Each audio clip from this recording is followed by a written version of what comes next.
I want to start the show, or at least continue the opening segment of this show with this from Edward, because we've not had a chance to talk about this.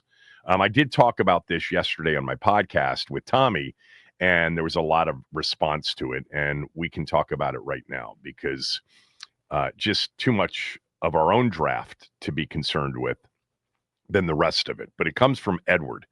Edward writes, Kevin, the NFL draft is all you said yesterday it is, especially when it comes to the unpredictability and the impossible to predict part of it. But it's a lot more than that. It's a chance for the NFL to make a statement on players and families they don't like. Shedeur Sanders and families should sue the league for what happened over the weekend. It was disgusting. Thank you, Edward. Appreciate that. You can follow me on Twitter at Kevin Sheehan DC. Tweet me. You can also go to my website, thekevinsheehanshow.com, which is my podcast website, and email me if you want. Yeah, so we haven't gotten to the Shedeur Sanders thing. It was pretty wild, over the weekend.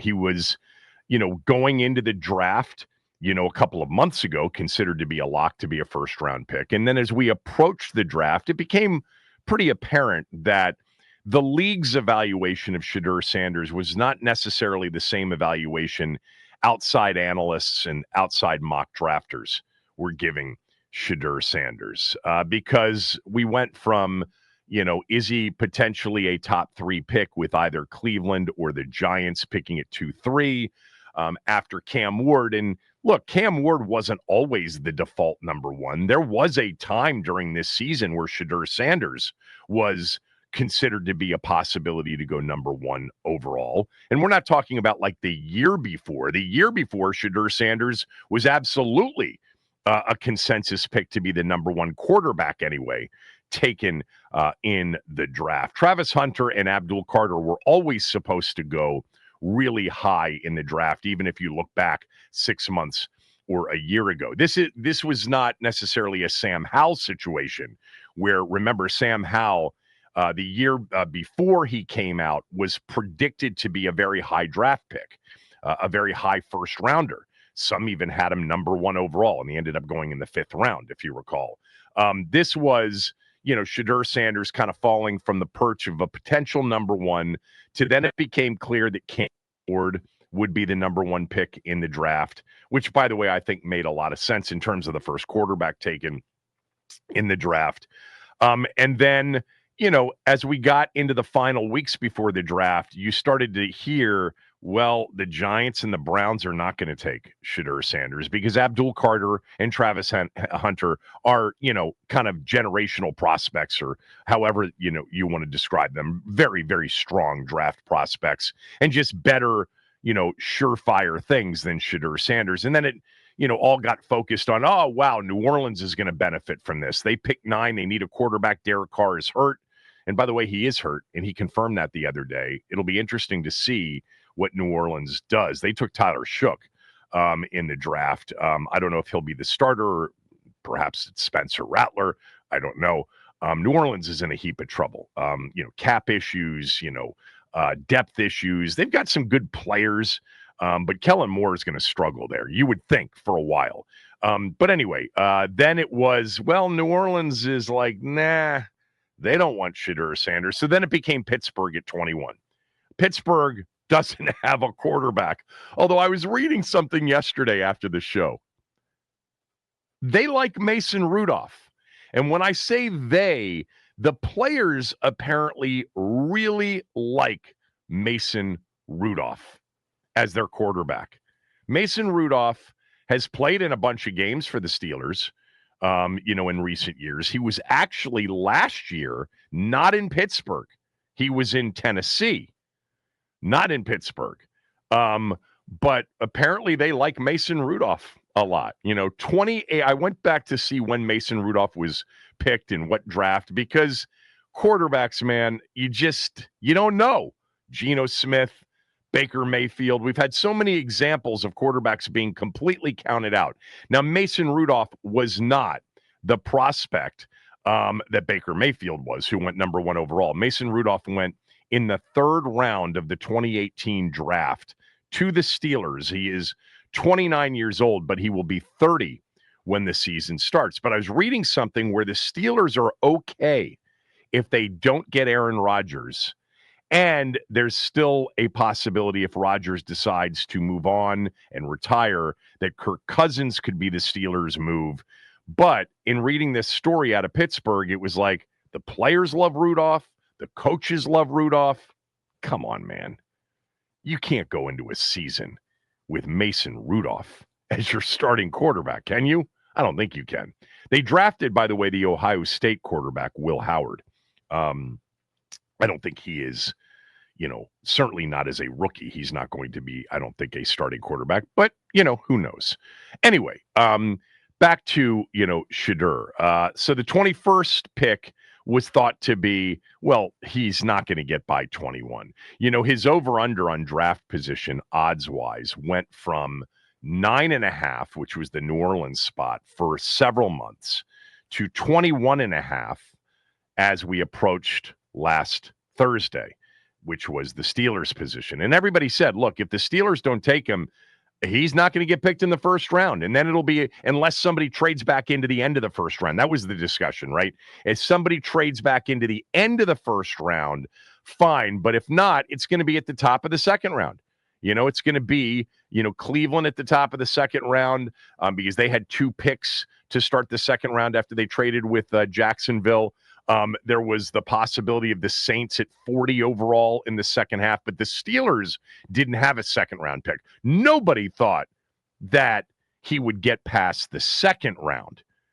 People were saying a week ago today, Shedeur Sanders may not go in the first round. That was a distinct possibility at that point. But anyway, the draft comes about. And Shedeur Sanders, by the way, made the decision not to show up for the draft in Green Bay because I guess he felt there was a possibility that he might not get picked in the first round, although he threw a hell of a party with his brand legendary, marked all over the scene in which he was holding this draft party for the weekend last weekend. So the draft comes last week. We get one quarterback taken at number 1 overall, Cam Ward, expected. And then the Giants made a move into the draft. One of the things that I wish I had said before the draft, because, we get so much right about the draft, is that what made sense actually for a trade back into the first round of the draft was at pick number 25 with Houston right before the Rams picked, because the Rams were supposedly looking for the replacement, the eventual replacement for Matt Stafford. And they may have taken a quarterback at 25. And the Giants clearly thought the Rams had a chance to take a quarterback at 25, or there was a chance they were going to take a quarterback at 25. And it may have been Jackson Dart. And when the Giants traded into that spot at 25, one ahead of the Rams with Houston, everybody held their collective breath. Is this where Shedeur Sanders goes? Because remember, during the offseason, Dion had said, there are certain places he's not going to play. They played their, Archie Manning. Dion played his Archie Manning hand from back in the 2004 draft when they held Eli back from going to the Chargers and they forced a trade. And so there was a lot of discussion. I'm sure most of you know a lot of the story going into it with respect to Dion, suggesting that there were certain teams he was not going to allow his son to play for. We were going to kind of dictate where he got picked. That kind of looks silly in hindsight.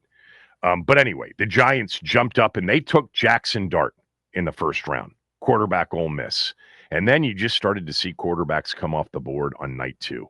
No Shedeur Sanders. Tyler Shook, second round to the Saints. Jalen Milroe, third round to the Seahawks. And then the shocker. The Cleveland Browns are going to take a quarterback late in the third round. Here we go. And they select Dylan Gabriel, who, by the way, going into this draft, was not supposed to be drafted anywhere near the third round. In fact, some, analysts had an undrafted free agent grade on Dillon Gabriel. And the reason being, Dillon Gabriel is like 5'9". I will tell you this, though, about Dillon Gabriel. I'm not sure last year in college football, I watched a quarterback that processed and got the ball out quicker than Dillon Gabriel. Part of that is the, Oregon offense. Understood. But he is super quick processing, super quick release. And somebody, the Browns apparently, saw maybe the next Drew Brees, a left-handed version of Drew Brees.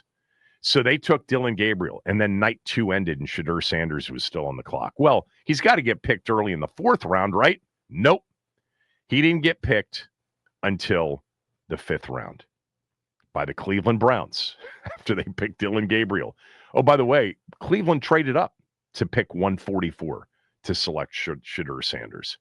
So he's taken there at 144 out of a draft, by the way, that has 257 players taken. So he was in the back half of this NFL draft in the 5th round. Again, how much earlier he was supposed to be taken is debatable.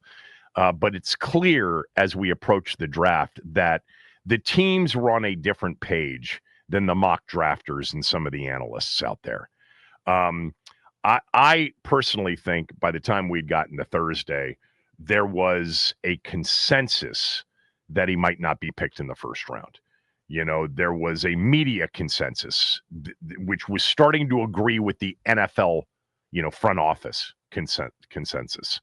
So, look, the Shedeur Sanders situation, in many ways, there are a lot of layers to this story. Dion, to what Edward wrote, collusion. I'll get to that here in a moment. College players like Shedeur Sanders being massive stars at the college level and earning lots of money, close to $6, $7, maybe $8 million over 2 years at Colorado. There's a lot to this story you could get into, in terms of race, in terms of, league and ownership and quarterbacks, etc. I just don't think it's that complex.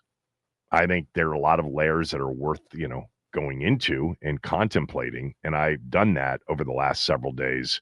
And to me, it's kind of easy. Shedeur Sanders just flat out was not a 1st-round caliber prospect, period. If you watched college football over the last 2 years, it was impossible to miss Colorado games. It started in 2023 when Colorado, in Dion's first game as the coach, with his son Shiloh and with Shedeur and with Travis Hunter, they opened up with TCU. What a football game that was. 45-42. Colorado beat TCU. And it was like, wow. And Shedeur was incredible. He threw 4 touchdown passes. He threw for over 500 yards. The next week, they beat up on a better defensive team in Nebraska. He wasn't as impressive. And then the 3rd week, they went to overtime and beat Colorado State in a thriller. And you're like, this dude's pretty good. What you're really thinking, though, is, God, this Travis Hunter is ridiculous. What ended up happening, though, was TCU was not a good team that year. They were a bad defensive team. Nebraska was not a good team. Colorado State was not a good team. And they ran up against Oregon in week 4 of the 2023 season. And I'll never forget it, because here's Colorado, the story of the college football season in 2023. There's no doubt. I mean, Dion and Shedeur and Shiloh and Travis Hunter had taken over the sport in the early portion of the schedule and the calendar in September. And they had to go to Oregon, which, by the way, was a Pac-12 team that year. Oregon was a 21-point favorite. That was crazy. You're like, what? Well, the odds makers knew Colorado wasn't very good. They weren't very good at all, actually. In fact, they stunk in 2023. Bad football team in 2023. They got run completely out of the building. 42-6 was the final score. This was the game in which Oregon coach Dan Lanning afterwards said, they're playing for clicks, we're playing for wins. But let me just say, early on, as a massive college football fan, I thought Shedeur looked the part, man. He was smooth. He had a presence about him. There was a certain charisma that he's always had in terms of his personality, the way he speaks, the way he plays. It's very kind of, smooth, casual. Of course, it hurts him too. But he looked good early on. And then the more and more you watched him during his college football career as they played better teams and higher caliber competition, you realized, if you were being honest, he's just okay. And then this year, it's like, yeah, he's a backup quarterback. Denton and I had these conversations, a few times during the college football season, and I said, I don't see it. Denton saw it a little bit more than me with respect to he thought Shedeur, would at least be a first rounder. I'm like, this dude's a backup quarterback. Cam Ward is so much better of a prospect. That was when we were kind of debating the prospect, positioning, Ward or Shedeur. I just didn't think any of the quarterbacks, this was just a bad quarterback year. I'm a big Cam Ward fan. I actually think Cam Ward's got a chance to be a really good quarterback in the NFL. We'll see. Who knows? We're wrong about quarterbacks 2/3 of the time. So is the league. But I said multiple times during the season, I just don't see it. Thank God we don't have to pick a quarterback this year. Thank God we're not desperate for a quarterback this year. And there were teams desperate for quarterbacks, New Orleans, the Giants, the Browns, the Steelers, and they didn't see it either. See, here's the thing, Edward, back to your, your email in which you suggest that the draft is much more than just being this, crapshoot that it turns into every year, which it is. Doesn't make it any less fun to consume as a football fan. But, when you said that it's a lot more than just, the unpredictable, impossible to predict part of it. It's a chance for the NFL to make a statement on players and families they don't like. Shedeur Sanders and family should sue the league for what happened over the weekend. It was disgusting. This was the reaction that I think anybody that was following this story saw a lot of the reaction. It was collusion. It was, it was Dion. It was race. It was all of these different things, And then you started to hear, by the way, from a lot of the reporters, good reporters in the NFL, all of the stories coming out about how poorly he interviewed. I read one of the stories that, oh God, I want to say it was Peter Schrager. It may have been somebody else, but a higher quality NFL reporter told the story about how, and we know this to be true because Mike Shanahan's told us this before, that one of the things teams do when they're interviewing quarterbacks prior to a draft to kind of gauge the kind of team player that quarterback is they'll actually put on some of the really bad plays that the quarterback had. I'll never forget Mike telling us the story on the air about the big concern. He had multiple concerns about RG3 before drafting him, and he shared those concerns with Dan and with Bruce. Number one was they were going to have to play football a completely different way because he was just not ready to be a traditional, pocket passer. He just wasn't asked to do that at Baylor, and he wasn't comfortable doing that. And so it was going to take time for this quarterback to become a well-rounded quarterback. So they were going to have to play football a different way to get him on the field. So he expressed that and emphasized that with Bruce and Dan before that draft. The other thing he shared with us, I'll never forget on the air, he said, we put on, I think it was Oklahoma State they were playing, and he had one of his worst games, and they put some of the plays on tape, and they watched him together. And he said, Robert, and I think he said it was his father or somebody else who was there, they could not, get to quickly enough throwing the coach, Art Briles, and the play calling under the bus. It was just one, blaming of somebody else for a couple of picks, a couple of bad decisions. And he said that was a concern. And he said that, when you hear that from a player, it's a concern because they haven't been able to deal with adversity and haven't, they don't handle it naturally. And that was the message to Dan and Bruce was, number one, we're going to have to play football a completely different way, which they did.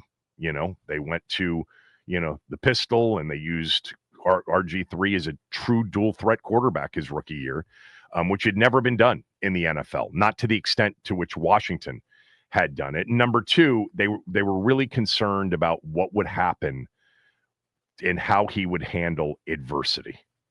So fast forward to this draft, all the stories are coming out about the way Shedeur, interviewed, and some teams just crossed him off the list because he was an off-putting interview. But one of the specific stories was they put on some of his bad plays. A team that had a need for quarterback put on some of the bad plays, and he essentially said to the room, "Look, if you don't want to draft me, that's fine. There are plenty of other teams that do." Yeah, that's not the right answer. If that's true, that's not the right answer. Taking accountability is the right way. So, look, I think this is a story that has some interesting angles. I'm not going to deny that, including the angle of having a player on the team with Dion and his presence looming over the franchise at that point. But for me, it comes down to this more than anything else. He was not a first-round prospect, period. His play indicated that. He didn't partake in a lot of the opportunities to prove in the offseason that some of the stuff they were seeing on tape wasn't him. It was more the offensive line. It was more, the competition or the lack thereof. I mean, he had multiple, NFL receivers on his team, including the best one in the country. But they had some offensive line issues, especially in 23, not as much in 2024. And they had a better season in 2024. But he was not a first-round prospect, okay? So let's just start there, because all of the other stuff we can have a conversation about in terms of why he dropped to the 5th round instead of going in the 2nd or 3rd, which was probably more commensurate with the prospect that he was.